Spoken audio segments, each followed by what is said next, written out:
Good evening. Hello, everybody. This is Yemi Majekodumi from Widow Recovery Secrets. I hope you're well. I'm delighted again to have another beautiful widow on this platform to share a journey of recovery and also showcase how one can gradually recover and move on to another stage of our lives. The idea behind the podcast is to encourage widows around the world. I've got Llianabel tonight with me, and I'm so pleased to meet her. She will tell us a bit more about herself as she comes in. Thank you for downloading our podcast. Thank you for sharing. Please continue to share.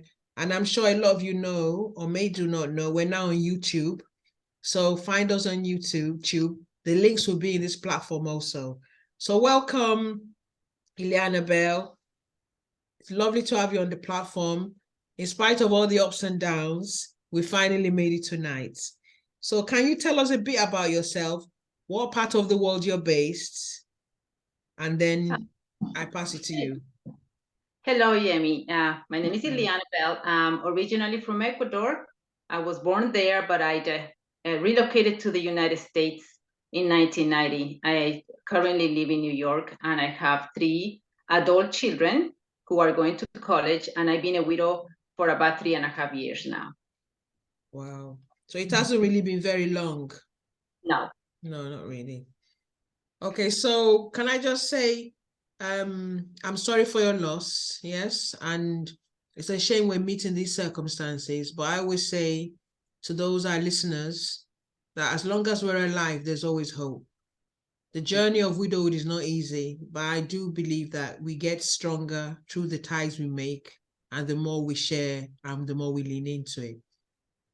So you've told us about what continent you are. You're in New York, yeah? Originally from Ecuador. That's amazing. So can you give us more about your journey into Sure. Just share what you want to share. Sure. November of 2019, my husband passed away suddenly and unexpectedly. And then we didn't know that the pandemic was coming our way. And in the middle of my grief, really facing a pandemic didn't seem overwhelming, because I was already going through such an overwhelming journey, becoming a widow. And the reality is that my husband and I moved to New York, and my entire family was in Ecuador. So I really was alone when he passed away.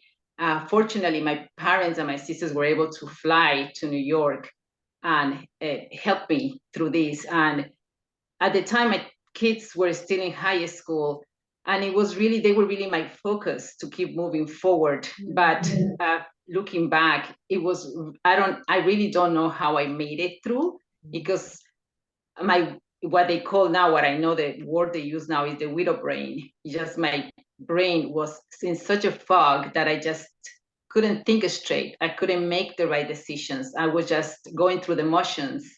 And it was really hard. It was, unfortunately, I had no tools. I didn't know there were tools out there. And if it wasn't because of my family that came over to help me, I just think it would have been almost impossible for me to get out of the hole that I was in at the moment. And although my kids were the reason why I keep moving forward, they were young, they did not know how to help me. And I just, I heard for them, and I heard for me, but I heard for them more. They were the main reason why I wanted to get better. And I think that's the reason me wanting to get better is why they are okay now. So can I ask you, Llianabel, what tools did your sisters apply to help you when they came over? Well, this was really for me the first major loss. I have never experienced such a loss. I lost grandparents, but I never lost somebody that it was such an important piece of my daily life as my spouse. He's my partner in every way. And so when my sister and my parents came, although none of them had experienced widowhood, but just having them hold me up Yeah. physically, even physically, because I just even couldn't even walk. They wanted to take me for walks, and I couldn't even walk. I remember my mother just holding me with her hand and trying to push me to take walks, fresh air, and just even though they didn't know what to do with being a widow, but they just their presence, just their sole presence, knowing that there is somebody there Yeah. to help me with even making phone calls. Because for me it was like even making a phone call, because when you become a widow, you have to make phone calls and you have to deal with a lot of paperwork that you Yes. unfortunately Yes. don't want to do, but Mm. you have to do it, and it's 100 times harder to deal with anything when you are in that state of mind. So they being next to me when I made that phone call gave me the extra strength to get through the 2 minute, 5 minute, 20-minute phone call that I had to go to exchange paperwork. And Yes. so just they being here, physically present, was Mm. just a big help. Yeah. All right. So can I ask you, how long were you married? And tell me a bit about your husband. And what Yes. was his name? Yeah, my husband's name is Antonio. Okay. Uh, his nickname was Tony. I met him here in New York. He was a New Yorker, and he was an amazing musician. He was a jazz musician. Wow. He was just besides being a great musician and very talented, he was a very kind human being. He was a beautiful man, loved me, loved his children, and we were married for 20 years. Uh, Unfortunately, he died from an overdose. I don't know even if the whole world is aware of the epidemic here with the painkillers. It's called the opioid epidemic that is ravishing the lives of many, many, many Oh, people. sorry to hear He has struggled with addiction for pretty much 20 years, but he was what they call a high functioning addict. And he held the life. He worked, he provided for the family, talent, and unfortunately, he lost the war with it and that. died suddenly on November of 2019. And I never expected him, I never expected that, but it's kind of also, I was kind of a denial, because it's like anything else is an illness that Of if it's not course. addressed, it's Yeah. gonna kill the person that's suffering from it, just like any other disease. Yes. Yeah. So, but I always wanted Jano just to know that besides he suffering from that illness, it wasn't what defined him. He was a beautiful human, like an amazing, talented musician who shined every time he got on the stage. And what kind And of music did he play? he played jazz. Oh, wow. Wow. He was a trumpet player, Okay. and amazing. He was an amazing musician and loved me and loved his kids. And I know he didn't want it. He didn't want to leave us. It happened. He's gone, and it's been very. I'm not gonna minimize this, but it's been very hard since he's been gone. It's been very hard. Isn't the It's gotten easier to deal with this journey, Yeah. but it's still hard. 3 years and a half later, I can tell you, I was shedding tears yesterday when I thought about him, and a memory that I just floated me, and thought of him, and it's hard to believe sometimes that I haven't seen him for 3 years. I haven't heard his voice, and everything that he's missing, Yeah.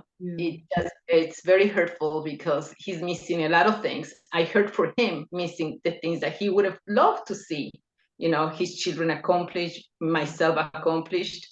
And widowhood is just a very hard journey. It definitely is. But can I ask you, so what three solutions have you solved for yourself since being widowed? Because you're now single, aren't you? Even though we say we're widows, is you're back into singleness. So what are the three solutions you think you've solved being in this situation since you're Well, one of the main ones I think for myself is being a solo parent, which is okay? presented a challenge. And when he was alive, we parented for 20 years. And when he was alive, I didn't think I could do this, the solo parent by myself. but I've been doing it, and I have done it, and I want to believe that I have done a fine job. I believe that. So that's one of thing, and also just um, being able to maintain the household, which is a big deal when you want to maintain a home by yourself on a single income. So it's been, I'm not going to say it's been easy, but I've been able to do it. So how have you been able to do it? Did you have to get more resources, get Well, a job around? What did you do? yeah.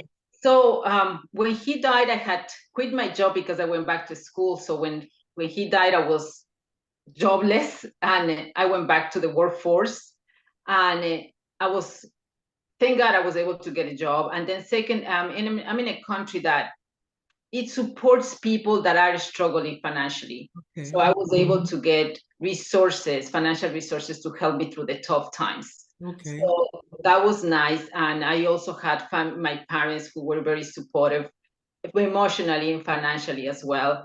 And I'm amazed at myself, but like after these past 3 years, I went back to school. I'm getting my accounting degree. I'm working as a legal assistant, and I have all these little projects that just um, give me purpose, to keep continue. Because as I mentioned, I have 3 kids, but when my husband died, they were teenagers, and now they're really adults. So they don't need me as much. I mean, they still need me because they're my children, but they're not asking me for every single little thing because they're independent. Yeah. So I have more time to focus on myself and to do things that I know that will enrich my life for the near future. So that's another thing. And the third thing I would say is just I had become more spiritual because of the loss that I suffered. My spirituality has I have internalized it because I saw, like how life can change in a blink of an eye. And it was such life-changing event that it pushed me to really appreciate what I have. My kids come first, and I appreciate every moment I can spend with them, every time that they are able to give me some of the time to just be with me. I take it in, and I look at the faces and listen to their voices. And they don't know that I'm doing this, but I'm just like appreciating them for who they are and for having the opportunity to be with them at that moment in time. And I do that with every person that is important to me. And I do that now with my parents, who are still alive, but they older. My dad is gonna be 80, and I can see how he's becoming more fragile. And I'm very aware that I'm not gonna have him here for much longer. Yes, yeah. So I try to appreciate his presence and his company anytime I can. So that has, he's losing my husband has taught me that, because unfortunately, like I said, I didn't expect he dying, and I hurt for not having had more time with him. I would not have not told him more often that Yeah. I loved him, or that he means so much to me, So does it make you appreciate time on the yeah, death makes you appreciate time, doesn't it? Yes, makes you appreciate time, makes you appreciate the people that are around you that mean a lot to you, Yeah. So when you say spirituality, are you referring to faith? Is that what you mean? What faith Correct. do you have now? But I'm born Catholic, Yeah. and that's, my mother is Catholic, my father is Catholic. We are Catholic by, our country is, the majority of people are Catholic, and I'm a Catholic. I'm not a practicing Catholic. I don't go to church every Sunday, but my practice, it comes more like, you want to treat everybody good. You want to do the right thing every time you can. And that's what I show me with widowhood. Whenever I hear somebody else has become a widow, it just opens up, like I want to help that person. I want to see if I can, because not only that I have the experience, but I know how hard it is. And why not? If we have the knowledge and it's something to offer to that person, it's the greatest thing that happened to me. I discovered a widowhood community through social media, and to me that was a lifesaver, because I didn't know where else to turn, and just finding the widow community just was a lifesaver for me, because I knew that what people were sharing is what I was feeling. Thank you for that. So what do you think is the biggest challenge a widow faces where you are, like in New York? What is the biggest challenge there? Fortunately, in New York, in the States, I want to say that there's not that many challenges, because there are a lot of resources here. Yeah. And I think the only challenge, and I don't think it's just to the States, I just think overall in the world, just widowhood is very misunderstood. It just is a huge event, and many people who haven't gone through these, they either suggest that you're gonna get over it in a year, in a few months, and that you should be able to find a new partner and things should be okay. And it's not, and I think this goes for the entire world. I don't think it's just to the Do States. you think, sorry, do you think people's, even though you could be in the room with 10 widows, do you think everyone's grief journey is different in terms of how they recover? It Yes, can't be the same, is it? Can it? I think it's not the same. Yeah. Everybody's journey is different, and no journey is the same. And I know this because I have talked to other widows. Yeah. And although there might be similarities to a widowhood, it's never the same. Yes, yeah. So I notice you do belly dancing. Yes. So would you say that is one thing that is a new kind of purpose or direction you found, or was it something you had while your husband was alive? Correct. So I became a belly dancer back when I was in my 20s. Then I got married. I gave it up. I raised my kids. But I always remember my therapist when I became a widow. And I really didn't think I was going to make it, because it was the pain of losing him was so great that I just thought, I'm never, ever going to get out of this. This is that. And she said to me, Tony was in your life for 20 years and you loved him, he loved you, you have 3 children as a testament of it. But remember that he wasn't in your life always. Why don't you try to remember to who you were before he was in your life?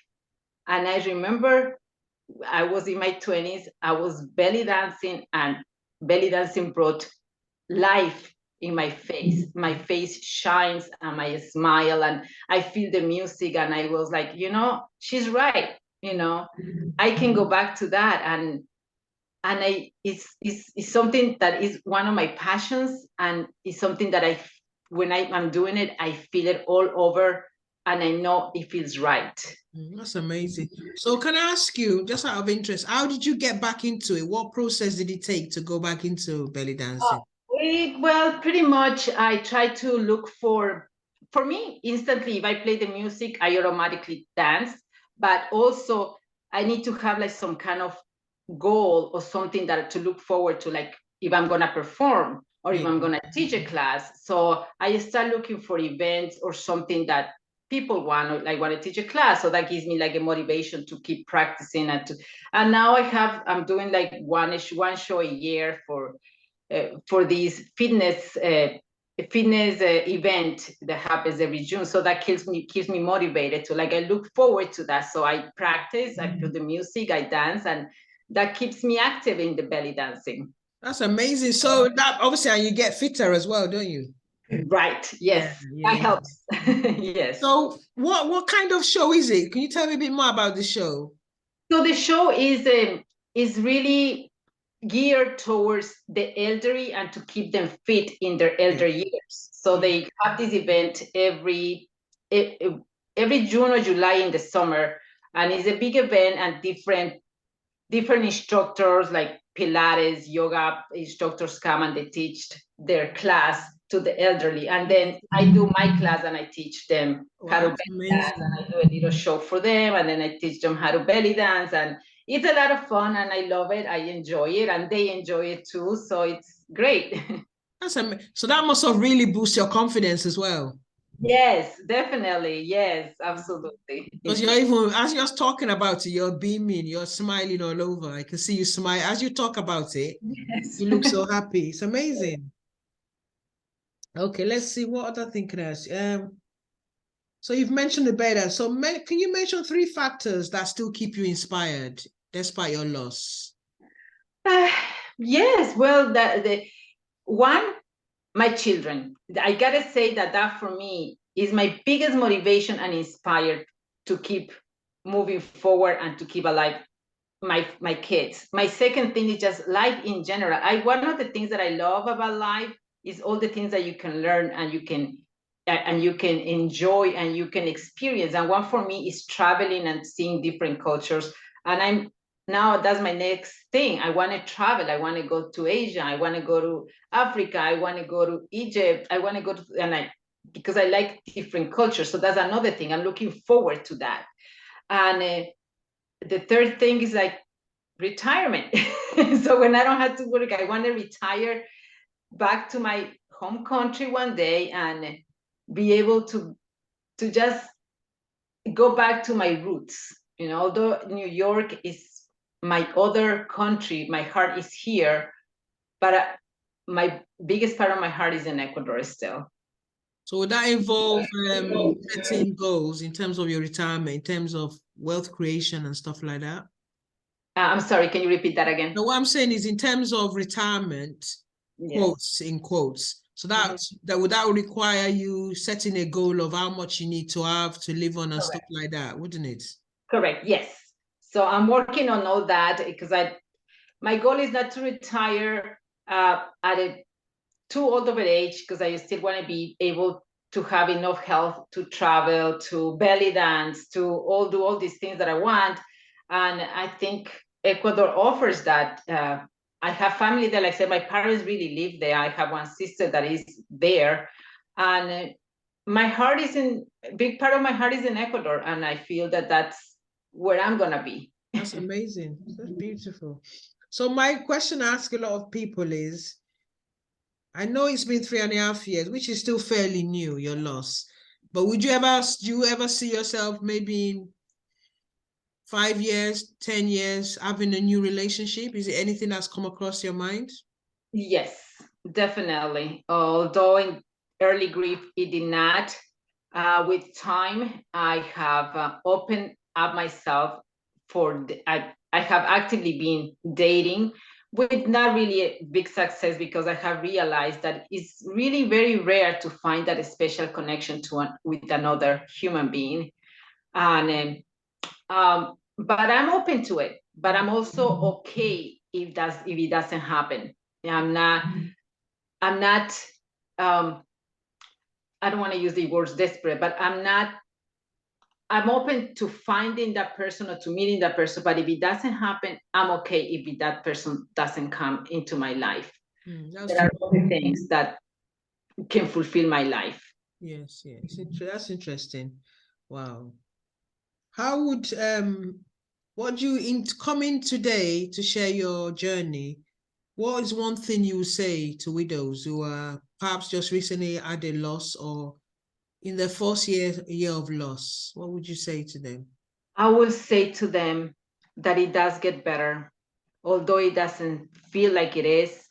It's never I don't believe we'll ever get over it. I don't believe it ever, this pain that we feel goes away. And that's fine, because that pain that you feel is the love that you have for that person, but it changes. Just be patient, sit with your grief, feel it, talk about it, and you will see it, that it changes, that it gets better. Thank you. And one last question is, in terms of grief, loss, pain, do you think when we want to find our way through the loss, no matter how painful it is, what does intention, how do we have to be intentional about our healing? Yes, I do believe it. Can you explain that to our audience, please? When it means intention, is like when the pain is so great, Yeah. we are very close to our possibilities or to our options, and sometimes we feel that there is no way out. And I think being intentional is looking for the resources, reaching out for help, whatever that means, therapy, community, other widows, podcasts, Yes, yeah. YouTube videos. With the internet, there is so many resources that you just gotta get up and find the resources, and that's the intention. Don't just. It's okay to sit and cry and feel your pain, but at some point, you have to get up and do something to move forward and to get better. That's amazing. It's been a lovely honor to meet you tonight, yeah, and short but very sweet. Yes, I'm just going to say thank you to Llianabel for coming. It actually brought by a lot of memories when I was at that stage, because I'm going into my 10th year now.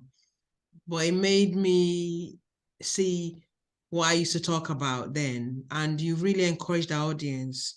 So a big thank you to you. A lot of things you shared were quite amazing, especially the belly dancing, and I resonate with, because I say that to my audience or people like coach or counsel. I say, you had a life before. What was it that you used to do that you loved most? And when you say that, that was such a lovely thing the therapist pointed you at, because he gave you something to cling to refocus your grief. I think that's amazing. So we're signing off now again. We thank Llianabel for coming. This is your host, Yemi Majekupumi from Recovery Secrets. We thank you for listening. Please share the podcast. There's so many people out there. There are a lot of widows, especially since the pandemic. So we appreciate it. And for all our links, find it in the summary notes of this. This should come out within 10 to 14 days or less. Thank you very much. Good night. As I always say, there's always hope after loss. Thank you so much.